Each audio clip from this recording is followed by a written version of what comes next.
யார் இந்த உமர்? இந்த உமர் மேல ஏன் திடுதுப்புன்னு எச்சில துப்புனாங்க அப்படிங்கிற கொஸ்டின். ரோட்ல சாதாரணமா போயிட்டு இருக்கிறவங்க இல்லை, ஜனநாயக கட்சியினுடைய மிக முக்கியமான உறுப்பினர். அப்படிப்பட்டவங்க மேல இப்படி ஒரு சம்பவத்தை ஏன் செஞ்சாங்க? இந்த கேள்விக்கான பதில். இன்னொரு புறம் சோசியல் மீடியா அப்படிங்கிறத ஒட்டுமொத்தமாக நாங்கள் தான் குத்தகைக்கு எடுத்திருக்கோம் அப்படிங்கிற மாதிரி இஸ்ரேலுடைய பிரதமர் நெதன்யாகு அவர்கள் ஒரு ஸ்டேட்மெண்ட் ஒன்று சொல்லியிருக்காரு. மொசாட் உளவாளி குரூப்பு அவங்களோடது தான். அப்போ ஏதோ ஒரு பெரிய சம்பவத்தை இஸ்ரேலுடைய பிரதமர் நெதன்யாகு செஞ்சதா திருப்தி அடைஞ்சிருக்கணும்ல. அந்த விஷயம் என்ன? இது மட்டும் கிடையாது, மொசாட்டினுடைய உளவாளி ஒருத்தர் ஈரான் தான் சிக்கியிருக்காரு. அவருக்கு என்ன தண்டனை கொடுக்கப்பட்டிருக்கு அப்படிங்கிற தகவல். அதை பார்த்து ட்ரம்ப்புக்கு கோவம் வருமா?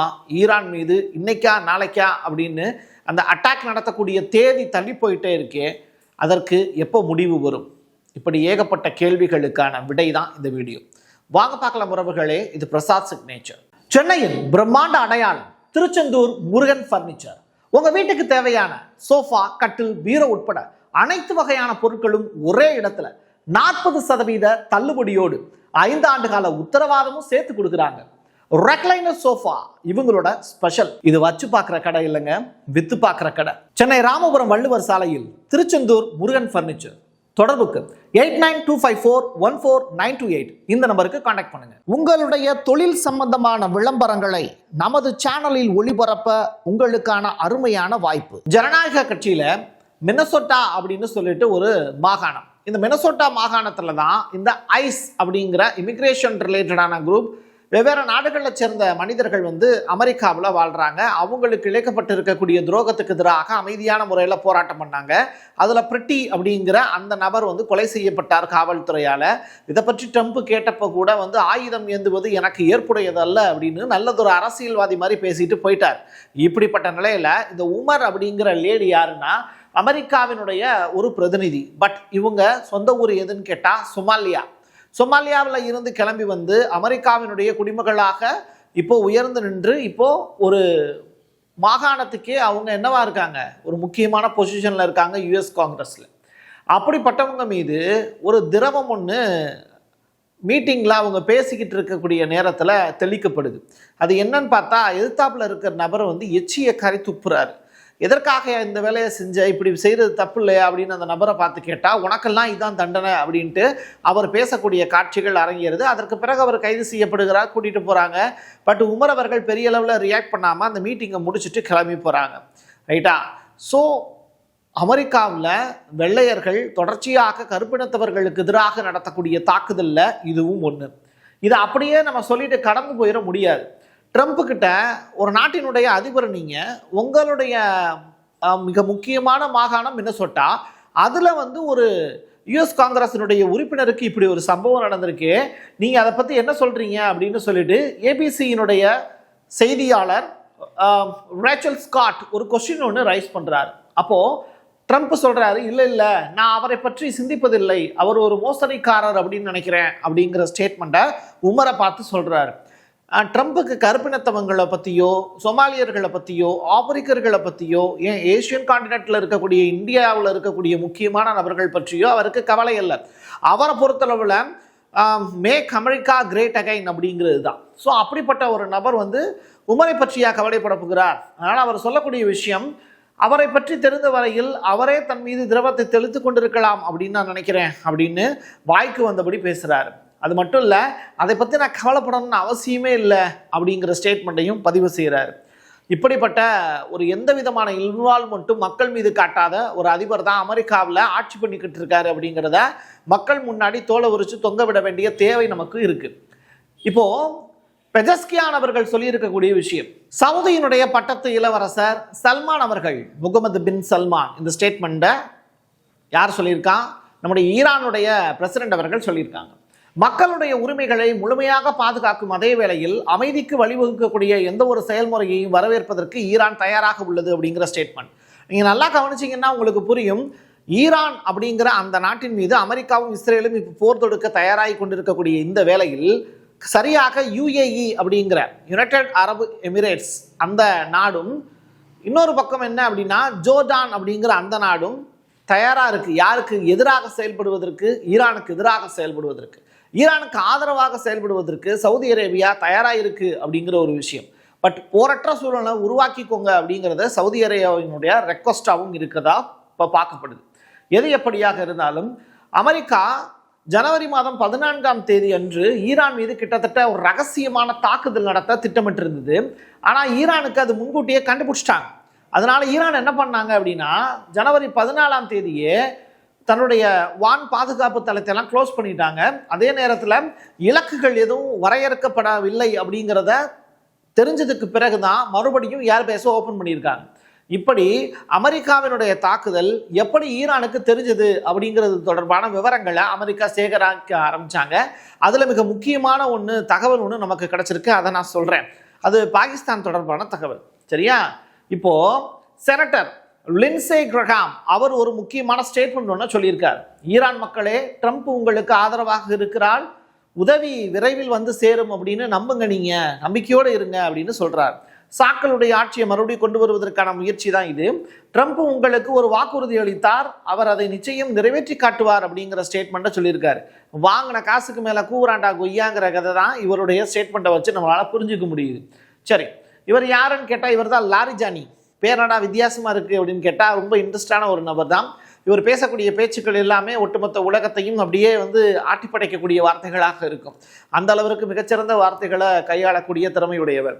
அப்போ அவர் சொல்றாரு, நம்மால் 2-3 வாரங்களுக்குள் அணு ஆயுதங்களை உருவாக்க முடியும் அப்படின்னு ஒட்டுமொத்த உலகத்துக்குமே ஒரு ஷாக்கான ஒரு நியூஸை ஈரான் சைட்ல இருந்து சொல்லியிருக்கார். அயத்துல்லா அலி கமெனியினுடைய வெளியுறவு விவகாரங்களுக்கான உயர்மட்ட ஆலோசகர் தான் இந்த ஈரானை சேர்ந்த டாக்டர் முகமது ஜாவத் லாரிஜானி அப்படிங்கிறவர். அவர் இப்போ 12 நாள் போரின் போது ஈரான் தனது திறன்களில் 25% மட்டுமே வெளிப்படுத்தியது. மீதி இருக்கக்கூடிய 75% நாங்கள் பொத்தி பாதுகாத்து வச்சிருக்கோம். இன்னும் 20,000க்கும் மேற்பட்ட ஹைபர்சோனிக் மிசைல் எங்களோட வசம் உள்ளது. அதை நாங்கள் ஏவணும் அப்படின்னா என்ன ஆகும் தெரியுமா? அது மட்டும் இல்லை, நாங்கள் அணு ஆயுதங்கள் தயாரிக்கிறதுக்கு ஜஸ்ட் 2 வீக்ஸ் போதும் அப்படிங்கிற ஸ்டேட்மெண்ட்டையும் சொல்லியிருக்காரு. இப்போ தயாரிச்சிட்டிங்களா இல்லையா அப்படின்னு கேட்டால் அதற்கான பதிலை அவங்க சொல்லலை. எது எப்படியோ பாகிஸ்தானை பற்றிய ஒரு செய்தி ஒன்று சொல்கிறேன்னு சொன்னேன்ல.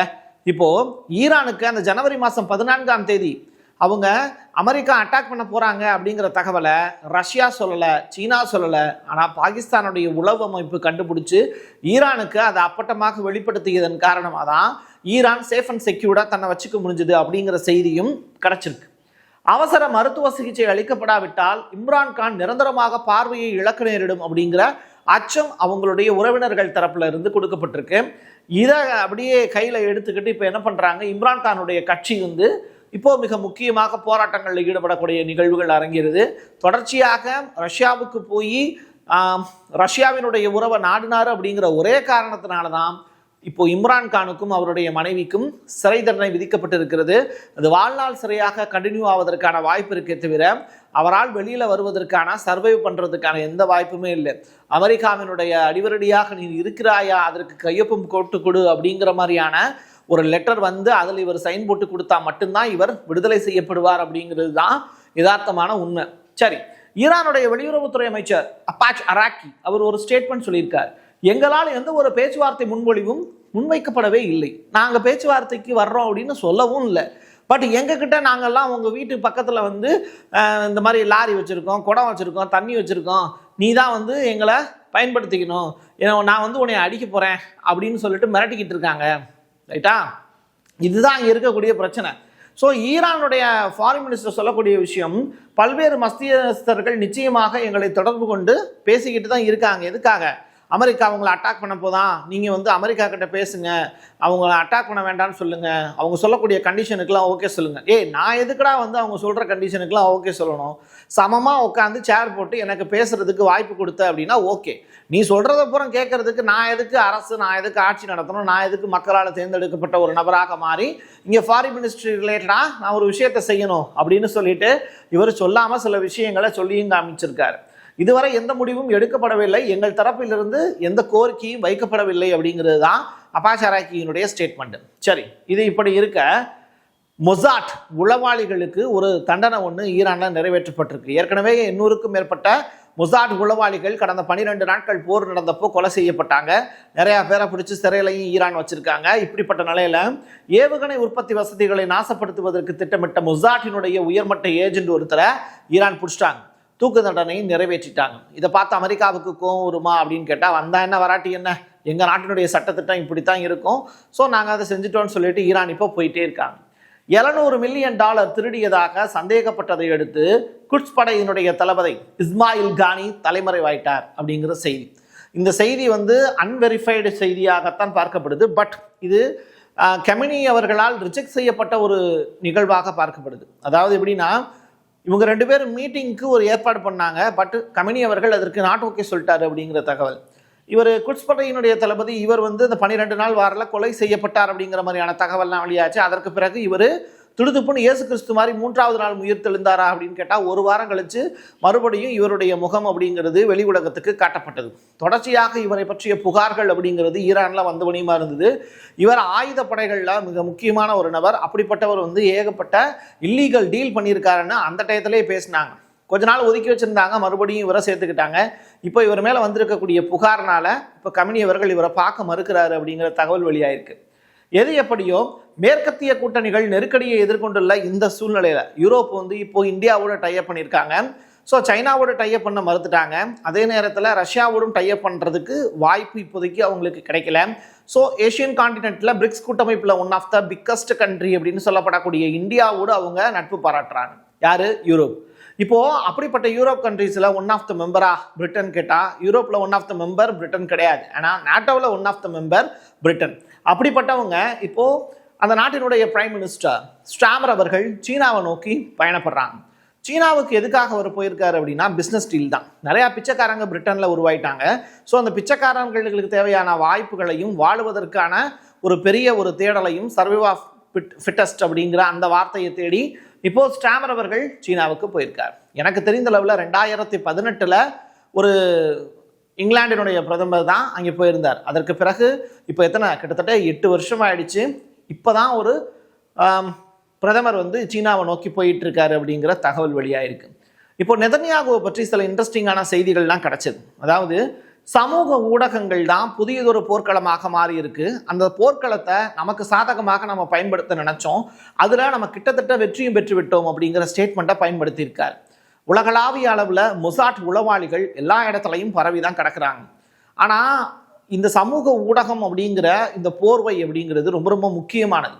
ஒவ்வொருத்தருக்கும் ஒவ்வொரு அடையாளம் இருக்கும். அந்த அடையாள போர்வையை தான் அவங்க மாட்டிப்பாங்க. அந்த அடையாளத்தை விரும்பக்கூடிய மக்கள் அந்த போர்வையாளரை தேர்ந்தெடுத்துப்பாங்க. உள்ளுக்குள்ள யார் இருக்கா என்ன ஏதுங்கிறத பற்றி கவலை அவங்களுக்கு கிடையாது. போர்வை நல்லா இருக்கா இல்லையா அப்படிங்கிறது தான்.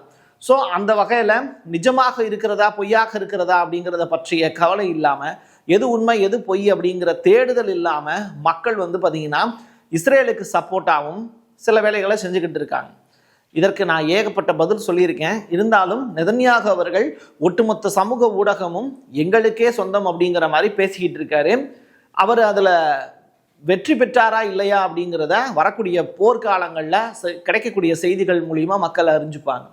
எது எப்படியோ இஸ்ரேல் ஒரு பக்கம் சத்தம் இல்லாமல் இருக்குது, அமெரிக்காவும் ஈரானும் மட்டும் பேசிக்கிட்டு இருக்காங்க. ஃபர்ஸ்ட் அட்டாக் அப்படிங்கிறது யார் செய்ய போகிறா அப்படிங்கிற பிக்கஸ்ட் கொஸ்டின் இருக்குது. அதுக்கான பதில் அப்படிங்கிறத அமெரிக்கா தான் முடிவு செய்ய போகுதா இல்லை ஈரான் முடிவு செய்ய போகிறாங்களா அப்படிங்கிறத பொறுத்திருந்து பார்ப்போம். இன்னைக்கு நைட்டு போர் தொடங்குமா அப்படிங்கிறது தெரியாது. செய்தி கிடைச்சது அப்படின்னா நிச்சயமாக பதிவேற்றம் செய்யப்படும். என் கையெழுத்து என் மக்களுக்கானது உறவுகளை மீண்டும் ஒரு பதிவில் சந்திக்கலாம். நன்றி, வணக்கம். சென்னையில் பிரம்மாண்ட அடையாளம் திருச்செந்தூர் முருகன் பர்னிச்சர். உங்க வீட்டுக்கு தேவையான சோஃபா, கட்டில், பீரோ உட்பட அனைத்து வகையான பொருட்களும் ஒரே இடத்துல 40% தள்ளுபடியோடு 5 ஆண்டு கால உத்தரவாதமும் சேர்த்து கொடுக்குறாங்க. ரெக்லைனர் சோஃபா இவங்களோட ஸ்பெஷல். இது வச்சு பார்க்குற கடை இல்லைங்க, வித்து பார்க்குற கடை. சென்னை ராமபுரம் வள்ளுவர் சாலையில் திருச்செந்தூர் முருகன் பர்னிச்சர். தொடர்புக்கு 8925414928 இந்த நம்பருக்கு கான்டாக்ட் பண்ணுங்க. உங்களுடைய தொழில் சம்பந்தமான விளம்பரங்களை நமது சேனலில் ஒளிபரப்ப உங்களுக்கான அருமையான வாய்ப்பு.